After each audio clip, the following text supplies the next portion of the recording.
Welcome to my annual best of video where I will present you the 11 best pedals for doom and stoner music that I've stumbled over in 2024.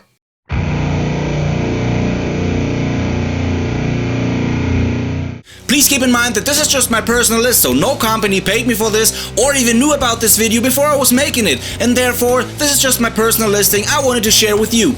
And to keep this relevant to the community, I invite you to write down in the comments which of these following pedals you already know and which pedals you want me to check out in 2025. Also, I need to be clear that the following list is not in a particular order, so without further ado, let's just jump right into it. First up we have the Haggtronix Sorcerer. Now this is a Black Russian Big Muff style pedal with the ability to control the mid boost. And Haggtronix did it again. This thing is just as amazing as the rotten Sorcerer that I had in the list of the previous year. It's just freaking awesome.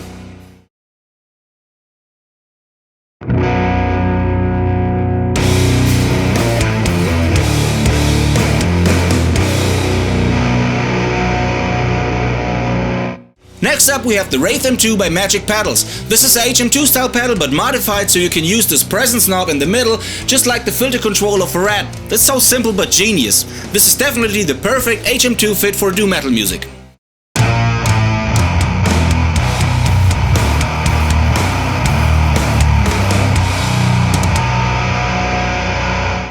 And thirdly we have the LifeIsUnfair Bad Machine. It's a boost pedal, it's a drive pedal, but it's also a filthy octave up pedal as well. This pedal covers a whole range of sounds that I really enjoy. I'd even say that's the most crazy pedal of this list.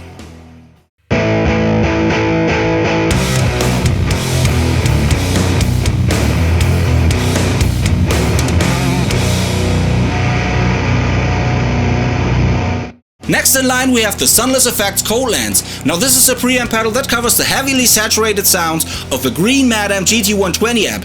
This is for fans of bands like Sleep, Windhand, Conan, you name it. This thing is phenomenal.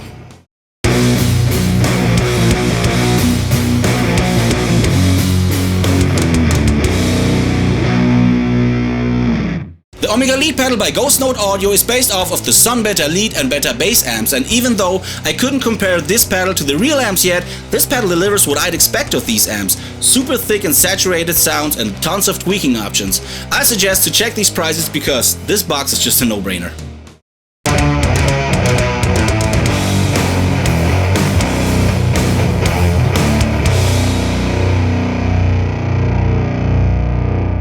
The Void Electronics Distroyer is basically an improved live pedal. Now I've had the original live pedal V3 here at my studio and compared it back to back to this pedal, and I'd say that the Distroyer wins on every aspect. It's thicker, its octave can be dialed in more smoothly, it has a rotary depth control that gets you wherever you want to get, and look at this crazy edged enclosure. That's perfection right there.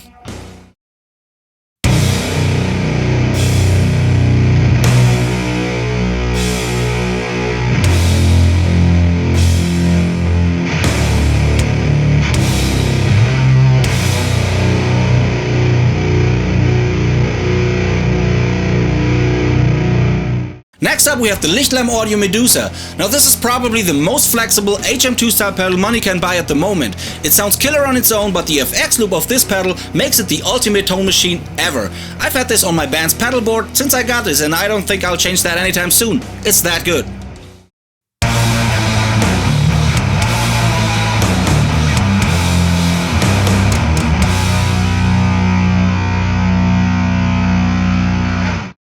Now I've tried dozens of fuzz pedals this year, but the one I really got stuck with is the Chronic Titan by Fowl Sounds. Now the tone controls are allowing a wide range of tone possibilities, but the most important knob to me is this body knob right here. It will give your signal the right amount of low end and turn your guitar sound into a huge sonic wall of fuzz.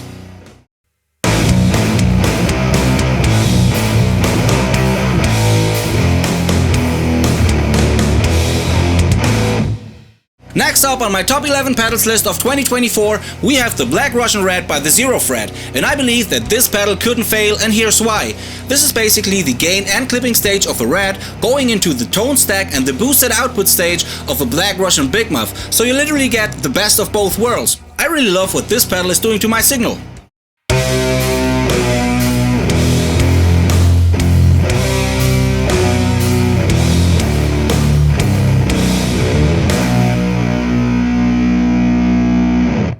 Next up we have the Does It Doom, the Masochist. Now this is based off of Matt Pike's Sonic Titan on one side, and on the other side we have a harmonic energizer. Now the Masochist is a beefy distortion that leads into domination like I haven't seen before, and I think that the filter side here is the secret sauce. I highly recommend to check this pedal out if you can.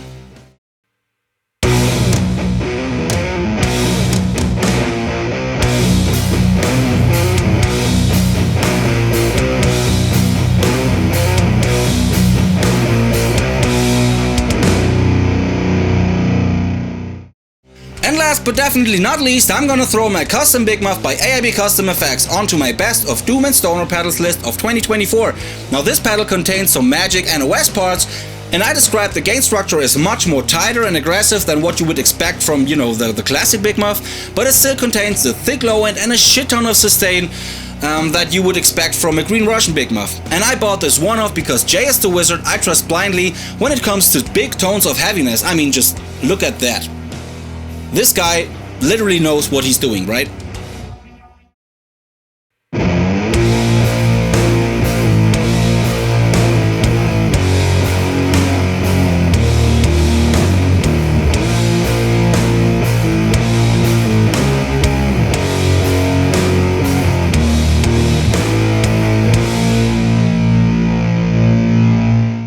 So that's about it for today. Thanks for watching this video. Feel free to subscribe to my channel and write down in the comments which of these pedals sounded the most interesting to you down in the comments.